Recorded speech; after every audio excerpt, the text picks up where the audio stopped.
Hello friend. देखिए, biology का class शुरू कर रहे हैं। और सबसे पहले मैं आपको बता दूं कि फादर ऑफ बायोलॉजी अलग हैं, और जो टर्म जो बायोलॉजी को जो टर्म जो दिया गया था वो अलग किन्हीं और के द्वारा दिया गया था। तो फादर ऑफ बायोलॉजी को किसको कहा जाता है? तो फादर ऑफ बायोलॉजी है वो है अरिस्टोटल। इन्हीं को हिंदी में अरस्तु बोला जाता है। अरस्तु। ठीक है। फादर ऑफ बायोलॉजी अरस्तु हैं। और जो टर्म बायोलॉजी जो टर्म दिया गया था वो किसके द्वारा दिया गया था? तो वो लेमार्क के द्वारा दिया गया था और ट्रेवेरिनस के द्वारा दिया गया था। ये कब दिया गया था? तो 1802 में दिया गया था। तो ये आप याद रखिएगा। फिर अगेन बायोलॉजी को हम लोग दो पार्ट में डिवाइड करते हैं। एक हो गया जूलॉजी, एक जूलॉजी पार्ट हो गया, एक हो गया बॉटनी। तो जूलॉजी में हम लोग क्या पढ़ते हैं? तो इसमें हम लोग बेसिकली एनिमल के बारे में पढ़ते हैं। एनिमल देखिए, जू से पढ़ते हैं ना, जू जाते हैं ना, जू चिड़ियाघर जिसको बोलते हैं हिंदी में। जू में हम लोग क्या देखते हैं? तो वहाँ जीव जंतु को ही देखते हैं। तो बेसिकली वहाँ से आप इसको याद रखिएगा कि जूलॉजी में हम लोग एनिमल के बारे में पढ़ते हैं, और बॉटनी में हम लोग पेड़ पौधे के बारे में पढ़ते हैं। ठीक है। ट्री, हर्ब सर्ब ये सब के बारे में पढ़ते हैं बॉटनी में। मैं फिर से बता रहा हूँ, बायोलॉजी को दो पार्ट में डिवाइड किया गया है। एक जूलॉजी हो गया, एक बॉटनी हो गया। जूलॉजी में हम लोग एनिमल के बारे में पढ़ते हैं, और बॉटनी में हम लोग प्लांट के बारे में पढ़ते हैं। इसमें एक और क्वेश्चन पूछा जाता है कि फादर ऑफ बायोलॉजी तो आपने देख लिया। फादर ऑफ बायोलॉजी कौन है? एक होता है फादर ऑफ जूलॉजी, यानी जूलॉजी के फादर कौन है? एक फादर ऑफ बॉटनी, कि बॉटनी के फादर कौन है? तो फादर ऑफ बायोलॉजी जो है वो है एरिस्टोटल। ठीक है। फादर ऑफ बायोलॉजी है अरिस्टोटल। तो फादर ऑफ जूलॉजी भी है, ये भी अरिस्टोटल ही है, सेम ही है। लेकिन फादर ऑफ बॉटनी जो है वो है थियोप्रेटस। थियोप्रेटस। तो ये याद रखिएगा, क्योंकि ये बहुत इंपॉर्टेंट क्वेश्चन हो गया ये। फादर ऑफ बायोलॉजी कौन है? तो अरिस्टोटल है। फादर ऑफ जूलॉजी कौन है? तो ये भी अरिस्टोटल है। फादर ऑफ बॉटनी अगर पूछा जाए तो ये है थियोप्रेटस। तो ये तीन क्वेश्चन आपको एकदम जबान पे होना चाहिए। और उसके आगे हम कुछ और देखते हैं, जैसे कि इन्होंने एक बुक लिखा था। बुक का नाम है हिस्टोरिया एनिमिलिया। एनिमल के बारे में पढ़ेंगे तो एनिमल से ही रिलेटेड तो लिखेंगे ना। तो हिस्टोरिया एनिमिलिया एक बुक है जिसके बारे में, जिसमें सिर्फ एनिमल के बारे में लिखा गया है। तो ये किसके द्वारा बुक लिखा गया है? तो ये लिखा गया है अरिस्टोटल के द्वारा, या इन्हीं को हिंदी में बोलते हैं अरस्तु। और फादर ऑफ बॉटनी कौन है? तो ये है थियोप्रेटस, और इनके द्वारा एक बुक लिखा गया था जिसका नाम है हिस्टोरिया प्लेंट्रम। ठीक है। इनके द्वारा एक बुक लिखा जिसका नाम है हिस्टोरिया प्लेंट्रम। तो ये अब इतना ये बेसिक है, ये आपको याद ही करना है। ठीक है। अब वापस हम आते हैं वो अपने क्वेश्चन पे। पिछले क्लास में तो क्वेश्चन हो चुका था।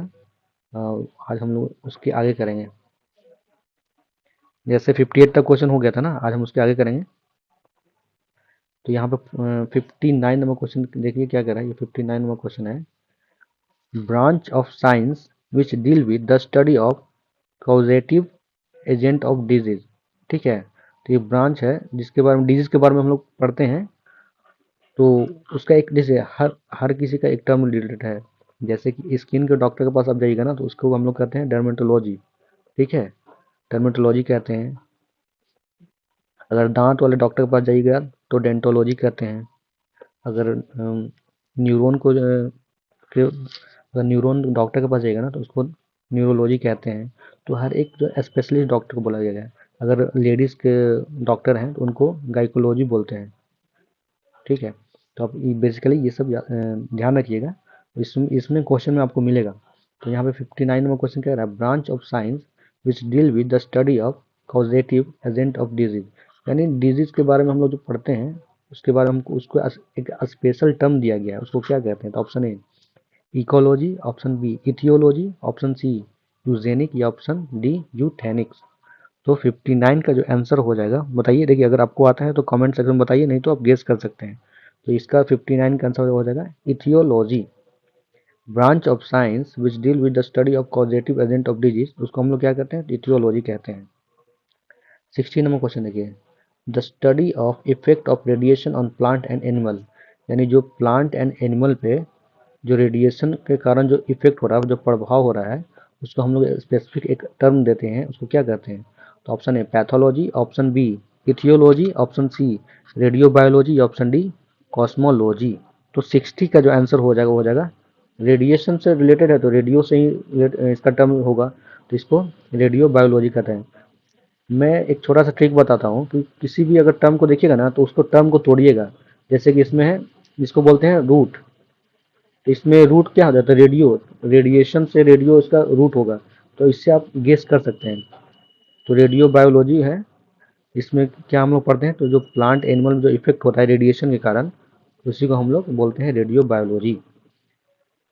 61 नंबर क्वेश्चन देखिए, द स्टडी ऑफ पॉपुलेशन। तो पॉपुलेशन के बारे में जो हम लोग पढ़ते हैं उसको क्या कहते हैं, तो plantology, option B geography, option C demography, या option D none of these. तो 61 का आंसर हो जाएगा सी डेमोग्राफी। ठीक है, एक बार अगर आप बायोलॉजी 11 12 का पढ़िएगा उसमें एक दिया है डेमोग्राफी के बारे में, यानी पूरा पॉपुलेशन के बारे में, कहाँ पे यंग हैं, कहाँ पे सीनियर सिटीजन ज़्यादा हैं, इसे पूरा उसमें डिवाइड करके बताया गया है। 61 का आंसर हो जाएगा सी। 62 नंबर क्वेश्चन देखते हैं, study of tissue culture is useful for. तो जो टिश्यू कल्चर जो है ना, वो किसके लिए यूजफुल है, तो ऑप्शन है लिविंग के लिए, प्लांट के लिए, इंसेक्ट के लिए, या जेनेटिक के लिए।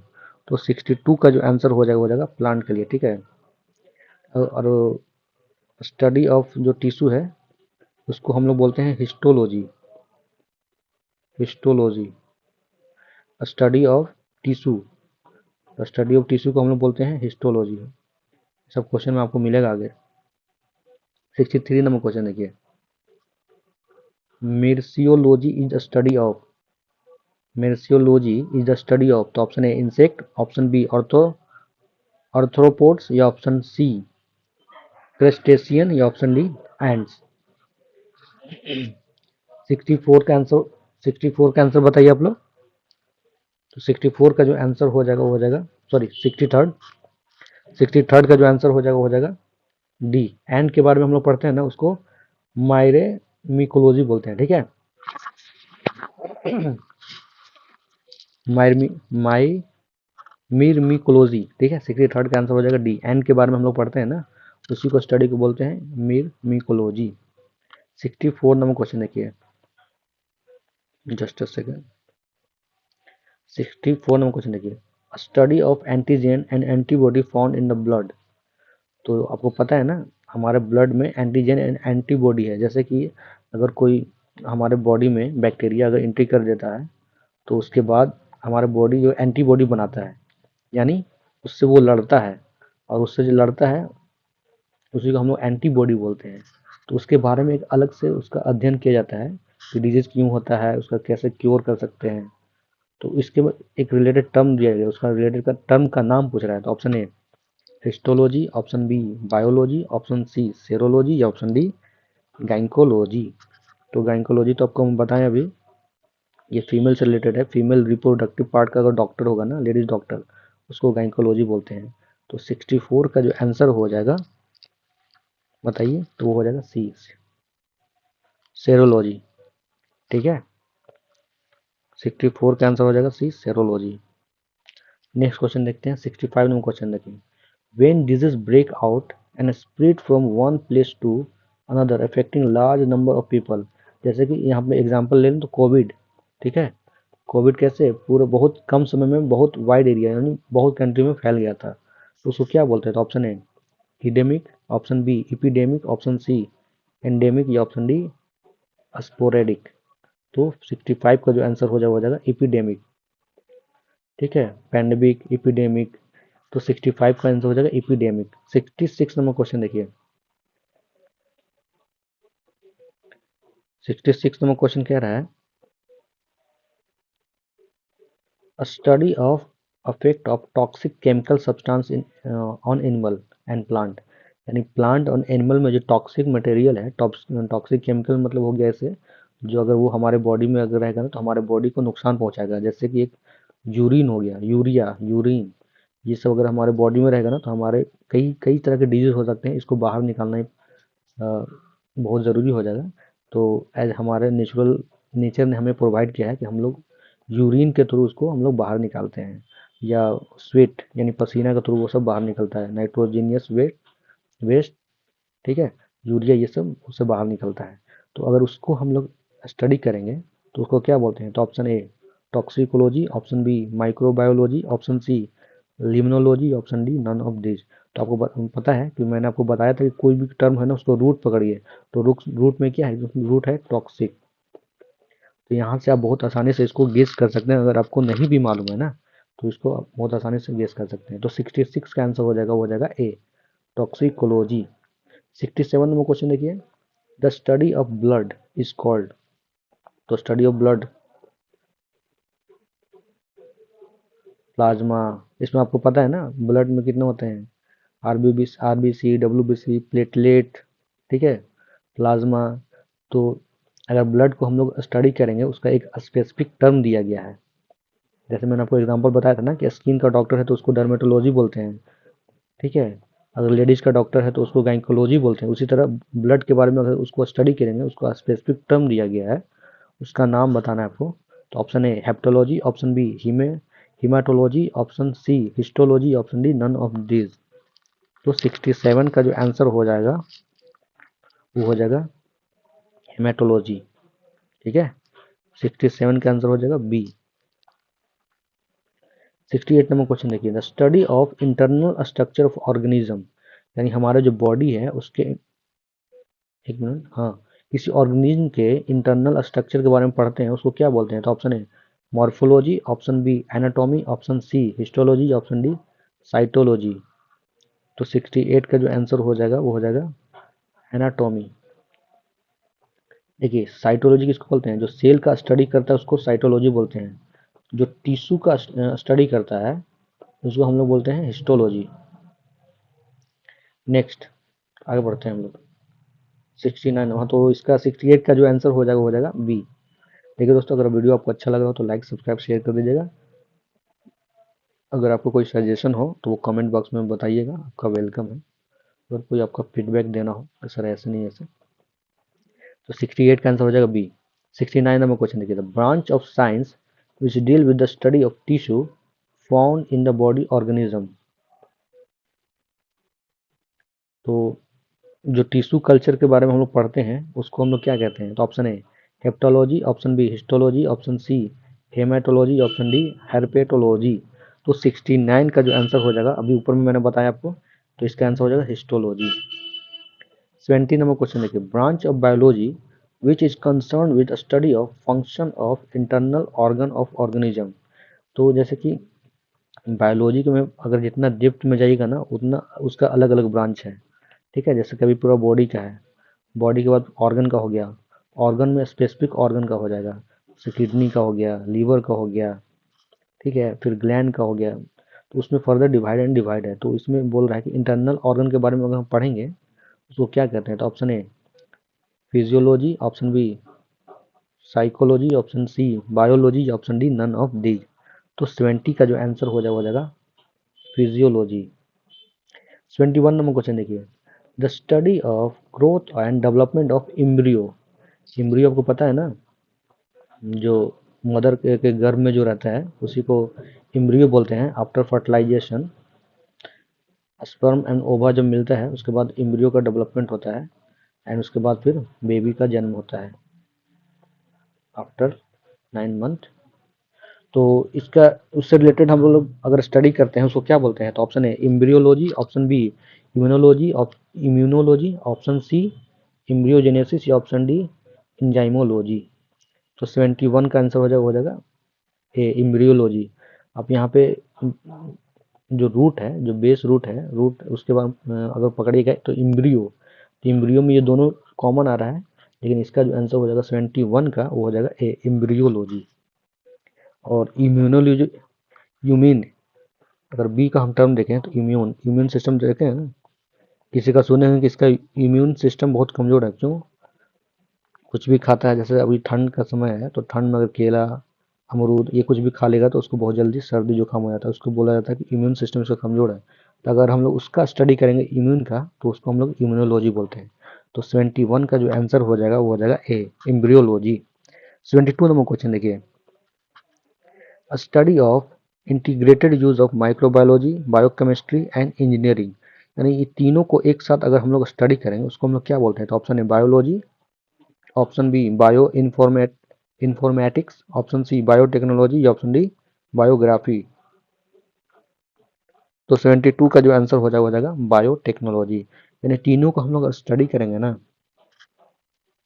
तो उसको हम लोग बोलेंगे बायोटेक्नोलॉजी। बायोटेक्नोलॉजी, फिर नैनो टेक्नोलॉजी, ये सब अभी बहुत, जैसे कि इसका प्रचलन है बहुत ज़्यादा, इसका इस पे रिसर्च चल रहा है।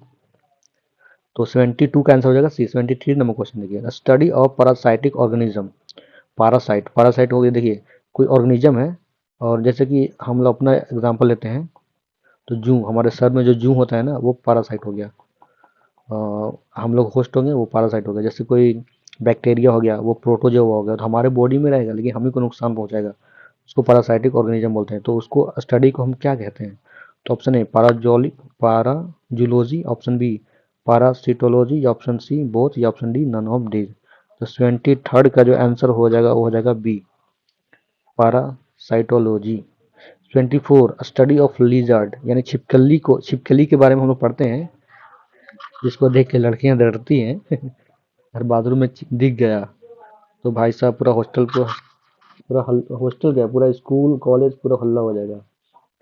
तो 24 का ऑप्शन देख लीजिए, serology, option B serpentology, option C serology, option D none of these. ये सेरोलॉजी है, ये सीरोलॉजी है। तो 24 का जो आंसर हो जाएगा वो हो जाएगा सीरोलॉजी। छिपकली, छिपकली पानी नहीं पीता है, बहुत कम पीता है। 75 नंबर क्वेश्चन देखिए, the study of ultrasonic imaging is called. तो अल्ट्रासाउंड के बारे में अगर हम लोग स्टडी करेंगे उसको क्या कहते हैं? तो ऑप्शन है sonography, option B spinography, option C radiology, option D none of these. तो सोनोग्राफी, तो इसका जो आंसर हो जाएगा वो हो जाएगा ए सोनोग्राफी। हम देखे भी होंगे, अल्ट्रासाउंड बोला जाता है कि इसको सोनोग्राफी कराना पड़ेगा अगर डॉक्टर के पास गए होंगे। तो जो इस कंडीशन में है, जिसको बहुत कम ही को ये दिया जाता है कि ये करवाने के लिए, इसका ज़्यादा सीरियस हो। इसमें मैं एक चीज़ और बताना चाहूँगा, अल्ट्रासाउंड, अल्ट्रासाउंड, तो ये जो अल्ट्रासाउंड का जो होता है ना वैल्यू 20 हर्ट्ज होता है। हम लोग का जो कान का लिमिट है वो 20 हर्ट्ज से 20 किलो हर्ट्ज तक, ये इतना रेंज होता है, हम लोग सुन सकते हैं। इससे कम होगा तो हम लोग नहीं सुन सकते हैं, इससे ज़्यादा होगा तो हम लोग नहीं सुन सकते हैं। तो अल्ट्रासाउंड में जो साउंड होता है वो 20 किलो हर्ट्ज से भी ज़्यादा होता है। 75 का देख लीजिए, आंसर हो गया ए। 76 नंबर क्वेश्चन देखिए, study of female reproductive system. देखिए ऊपर मैंने आपको बताया था कि फीमेल रिप्रोडक्टिव सिस्टम के बारे में अगर स्टडी करेंगे उसको हम लोग क्या कहेंगे? तो option A gerontology, option B gastroenterology, option D C gynaecology, option D none of this. जो फीमेल रिप्रोडक्टिव पार्ट जो डॉक्टर होती है उसको बोलते हैं गाइनकोलॉजी। रिप्रोडक्टिव पार्ट पता है ना, यूटरस, यूटरस हो जाएगा, फैलोपियन ट्यूब होता है, और यहीं पे फर्टिलाइजेशन होता है फैलोपियन ट्यूब में ही। ओवरी, उसके बाद वाजिना, ये सब फीमेल रिप्रोडक्टिव पार्ट है। तो 76 का आंसर हो जाएगा सी। 27 नंबर क्वेश्चन देखिए, gastroenterology is the study of. तो ये किसके बारे में स्टडी करता है? तो alimentary canal, option B excretory system, option C reproductive system, या ऑप्शन डी सर्कुलेटरी सिस्टम। तो एक्सक्रेटरी सिस्टम में किडनी आ जाएगा, रिप्रोडक्टिव में आपको पता ही है, अगर मेल की बात करेंगे तो टेस्टिस, पेनिस, स्पर्म, ये सब रिलेटेड है। और सर्कुलेटरी सिस्टम में तो हार्ट से, ब्लड से रिलेटेड हो जाएगा, ठीक है। तो 77 का जो आंसर हो जाएगा ए, यानी एलिमेंट्री कैनाल के बारे में पढ़ते हैं उसको गैस्ट्रो इंट्रियोलॉजी कहते हैं। 78 नंबर क्वेश्चन पे आते हैं। 78 नंबर क्वेश्चन कहता है the study of pulse and artery blood pressure is called. तो हम लोग ये, आपको पता है ना, आर्टरी एंड वेन होता है, इसको हम लोग हिंदी में नस कहते हैं। आप देखे होंगे अपने, अगर हाथ में देखिएगा तो हल्का नीला जैसा दिखता है। तो artery carry blood vein toward, arterially blood away from the heart, यानी हार्ट से ये दूर लेके जाता है आर्टरी, और वेन जो है इधर हार्ट की तरफ ले जाता है। तो 78 का जो आंसर हो जाएगा वो हो जाएगा स्पाइगो स्पाइगमोलॉजी। तो पल्स और आर्ट्रियल ब्लड के प्रेशर के बारे में पढ़ेंगे तो उसको स्पाइजमोलॉजी, ठीक है। 29 नंबर क्वेश्चन देखिए, nephrology, nephrology is the study of. तो option A lungs, option B kidney, option C heart या ऑप्शन डी ब्रेन। तो नेफ्रोलॉजी जो स्टडी कहते हैं उसको किडनी के बारे में पढ़ाई होता है, ठीक है। 79 का आंसर हो जाएगा किडनी, और ये सबसे बड़ा नर्व होता है। तो 79 का आंसर हो जाएगा 20। 80 नंबर क्वेश्चन देखिए, study of blood vascular system is called. तो angiology, option B agrology, option C anatomy या ऑप्शन डी एग्रोनॉमी। तो एनाटॉमी तो पढ़े थे, ऊपर क्वेश्चन देखा था कि इंटरनल स्ट्रक्चर के बारे में पढ़ा जाता है। तो 80 का जो आंसर हो जाएगा वो हो जाएगा एंजियोलॉजी, यानी ब्लड वेस्कुलर सिस्टम के बारे में पढ़ेंगे उसको हम लोग बोलते हैं एंजियोलॉजी। 81 नंबर क्वेश्चन पे आते हैं, study of nose olfactory organ is called. तो आपको पता है कि नाक में जो होता है, हमारे नाक में हमारा क्या होता है, तो ओल्फैक्टरी ऑर्गन होता है। और इससे क्या होता है कि हम लोग कुछ स्मेल करते हैं ना, यही कारण है कि हम लोग कुछ भी स्मेल करते हैं हम लोग मालूम चल जाता है कि ये अच्छा चीज़ का स्मेल है, जैसे कि स्प्रे, फ्यूम, सोप का स्प्रे स्मेल है, या फिर कुछ गंदी चीज़ का, जैसे कोई सड़ा हुआ है या फिर बदबूदार। तो हमारे नाक में ओल्फैक्टरी ऑर्गन होता है। तो अगर उसका हम लोग स्टडी करेंगे तो उसको हम लोग क्या बोलते हैं। तो option A radiology, option B rhinology, option C radiography या option D none of this. तो रेडियोलॉजी होगा नहीं क्योंकि रेडियो से रिलेटेड है नहीं, तो राइनोलॉजी हो जाएगा। तो 81 का आंसर हो जाएगा बी। नेक्स्ट क्वेश्चन देखिए, 82 नंबर क्वेश्चन देखिए। 82 नंबर क्वेश्चन कह रहा है, treatment of blood defect through massage and exercise. Sorry, blood नहीं, बॉडी डिफेक्ट है। ट्रीटमेंट ऑफ बॉडी डिफेक्ट यानी आपको पता होगा, सपोज दैट किसी का पैरालिसिस हो गया तो उसको एक्सरसाइज करवा कर मैक्सिमम चांस है कि वो ठीक हो जाएगा। किसी को चोट लग गया, किसी को बॉडी फ्रैक्चर हो गया, तो उसको एक्सरसाइज या मसाज करके, वो भी छोटे बच्चों को देखे होंगे, छोटे बच्चे को, तो उन लोग का हड्डी जो है ना, मालिश करने से, मसाज करने से जुटता है। तो यही कारण है कि उसको मसाज किया जाता है। तो ऑप्शन ए, ट्रीट ऑप्शन देख लीजिए, क्वेश्चन फिर से पढ़ रहा हूँ, treatment of body defect through massage and exercise. तो option A phylogeny, option B parasitology, option C physiotherapy या ऑप्शन डी फिजियोलॉजी। तो एक फिजियोथेरेपी एक डॉक्टर, स्पेशलिस्ट डॉक्टर ही है जो एक्सरसाइज करवा के ही आपका सब कुछ ठीक करवा देगा। तो 82 का आंसर हो जाएगा सी। 83 नंबर क्वेश्चन देखिए, branch of biology which you study about treatment of mental disorder. तो एक बायोलॉजी का ब्रांच है जिसमें हम लोग क्या पढ़ते हैं, तो मेंटल डिसऑर्डर के बारे में पढ़ते हैं ट्रीटमेंट के बाद।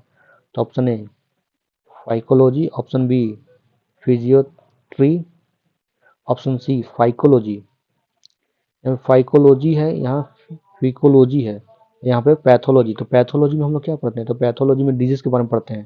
जैसे कोई चीज़ को ब्लड टेस्ट करवाना है, यूरिन टेस्ट करवाना, तो आपको बोलता है कि जाके उस पैथोलॉजी में जाकर दिखा लो, ठीक है, वहाँ पे जाकर ब्लड का सैंपल दे दो, यूरिन का सैंपल दे दो, यानी जो भी आपको पैथोलॉजी में पढ़ते हैं डिजीज के बारे में। तो 83 का जो आंसर हो जाएगा वो हो जाएगा सी चिट्री, साई चाइट्री, ठीक है, साई चाइट्री। 83 का आंसर हो जाएगा साइकेट्री। 84 नंबर क्वेश्चन देखिए, ऑप्थेल्मोलॉजी। ऑप्थेल में थोड़ा सा प्रोनाउंसिएशन टफ है। Ophthalmology is the branch of science in which we study about. तो ऑप्थेल्मोलॉजी जो है किसके बारे में हम लोग पढ़ते हैं। तो option A nose, option B tongue, option C eye या ऑप्शन डी ईयर। नोज नाक, टंग जीभ, आई आंख और ईयर कान। तो इसके बाद हो जाएगा सी आई के बारे में, ऑप्थेल्मोलॉजी। तो इसमें हम लोग क्या पढ़ते हैं, तो आंख के बारे में पढ़ते हैं। 85 नंबर क्वेश्चन पे आते हैं हम लोग, animal who have constant body temperature. तो जिसका बॉडी का टेम्परेचर कांस्टेंट है, जैसे हम लोग ह्यूमन बीइंग का टेम्परेचर कांस्टेंट रहता है, ना जल्दी बढ़ता है ना जल्दी घटता है। तो option A homeothermic, option B haemothermic, option C haematology, option D histology. तो हिस्टोलॉजी तो आपने पढ़ा है, टिश्यू के स्टडी को हम लोग बोलते हैं हिस्टोलॉजी। बाकी ऑप्शन बचे हैं उसमें आप बताइए कि इसका आंसर क्या हो जाएगा। तो 85 का जो आंसर हो जाएगा वो हो जाएगा homeothermic. Animal who have constant body temperature उसको हम लोग क्या बोलते हैं, तो होम्योथेर्मिक। होम्यो मतलब एक जैसा, और थर्मिक मतलब टेम्परेचर। तो यहाँ से आप इसको बहुत आसानी से याद कर सकते हैं। 86 नंबर क्वेश्चन देखिए, pathology is a branch of science which deal with the study of. तो आपको पैथोलॉजी बताया भी था अभी कि इस पर में हम लोग डिजीज के बारे में पढ़ते हैं। तो option A nature of disease, option B development of disease, option C control of disease, या option D all of disease. देखिए पैथोलॉजी में क्या हम लोग करते हैं ना, पैथोलॉजी में स्टडी करते हैं ये डिजीज को कैसे कंट्रोल कर सकते हैं, ये डिजीज क्यों हुआ, वाई, और इसका क्योर क्या है। तो ये सब हम लोग स्टडी करते हैं। तो इसमें 86 में ये तीनों सही है, तो इसका आंसर हो जाएगा डी। तो 86 का आंसर हो जाएगा डी। ठीक है, 86 का आंसर हो जाएगा डी। 87 नंबर क्वेश्चन देते हैं। 87 नंबर क्वेश्चन क्या कह रहा है, branch of biology which deal with the study of processing and preservation of food. यानी एक ऐसा बायोलॉजी का ब्रांच जिसमें हम लोग फूड के बारे में, फूड को कैसे प्रिजर्व करें और उसको प्रोसेस करें, मतलब कैसे उसको बनाएं, जैसे दूध से दही बनाना है, ठीक है, तो उस टाइप का अगर हम लोग को एक ब्रांच है उसको हम लोग क्या कहते हैं। तो option A food technology, option B food bio technology, option C food preservation, या option D none of this. तो 87 का जो आंसर हो जाएगा वो हो जाएगा ए फूड टेक्नोलॉजी। 88 नंबर क्वेश्चन है, मेकिंग इंटरेस्टिंग डिस्कवरी अनएक्सपेक्टेडली और बाय एक्सीडेंट। यानी ये कह रहा है एक ऐसा डिस्कवरी जो एक्सीडेंट से हो गया, ठीक है, अनएक्सपेक्टेड हो गया। तो option A seren serendipity serendipity, option B seredity, option C sericulture, या option D none of this. अपने पता है आपको इलेक्ट्रिक करंट जो सडनली जैसे कि मैग्नेट चला गया था उसके कारण इलेक्ट्रिक वहाँ पे बल्ब जो है वो ग्लो कर गया था, तो वो भी एक एक्सीडेंट ही उसका खोज किया गया था।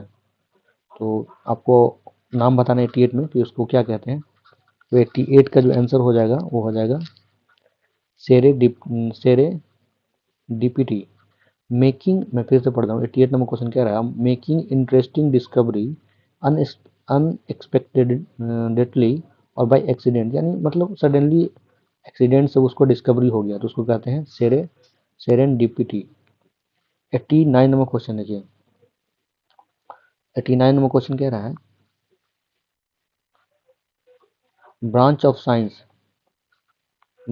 Science in which we study about curing disease, deformity and injured by physical operation।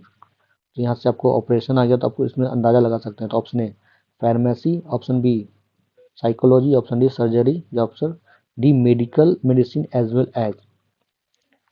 यानी इसमें क्या रहा है, एक ऐसा साइंस का ब्रांच है जिसमें ऑपरेशन के द्वारा उसको क्योर किया जाता है, ठीक है, उस डिजीज को, उसको हम लोग क्या कहते हैं। तो उसको हम लोग कहते हैं सर्जरी। ऑपरेशन में क्या होता है, चीड़ फाड़ होता है ना, ऑपरेशन होता है, तो उसको हम बेसिकली सर्जरी कहते हैं। 89 नंबर तो हो गया सी। 90 नंबर क्वेश्चन देखिए। देखिए दोस्तों, अगर वीडियो आपको अच्छा लग रहा हो तो लाइक सब्सक्राइब शेयर कर दीजिएगा। अगर आपका कोई सजेशन हो तो वही बता दीजिएगा। मैंने हिस्ट्री का क्लास करवा दिया हूँ, अगर आप हिस्ट्री का नहीं किया तो आप जाकर प्ले लिस्ट पर चेक कर सकते हैं।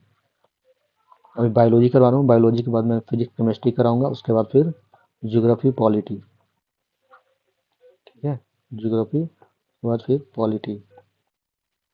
तो ऐसे क्रोनोलॉजी चलेगा, क्यों, क्योंकि किसी भी एग्जाम को अगर क्वेश्चन पेपर उठा के देखिएगा तो सबसे ज़्यादा हिस्ट्री पूछता है, उसके बाद बायोलॉजी, केमिस्ट्री, फिजिक्स, उसके बाद ज्योग्राफी, उसके बाद पॉलिटी, और हाँ हिस्ट्री, साइंस और करेंट अफेयर, ये तीन पे अगर आपका पकड़ है, यानी तीन का क्वेश्चन बना लेते हैं, डेफिनेटली आपका रिजल्ट पक्का है। 90 नंबर क्वेश्चन देखिए। 90 नंबर क्वेश्चन कह रहा है chiro chiropody is a branch of science related to which part of body. तो ये किससे रिलेटेड है। तो ऑप्शन है किडनी, लीवर, फीट या लंग्स। तो चाइरोपोडी जो है वो फीट से रिलेटेड, यानी पैर से, फीट जिसको बोलते हैं। तो 90 का आंसर हो जाएगा सी, ठीक है। और 91 नंबर क्वेश्चन देखिए, जो कि आज का लास्ट क्वेश्चन है, और अगले क्लास में हम करवाएंगे micro organism, virus, bacteria, algae, fungi, जिससे डिजीज जो होता है उसके बारे में पढ़ेंगे, ठीक है।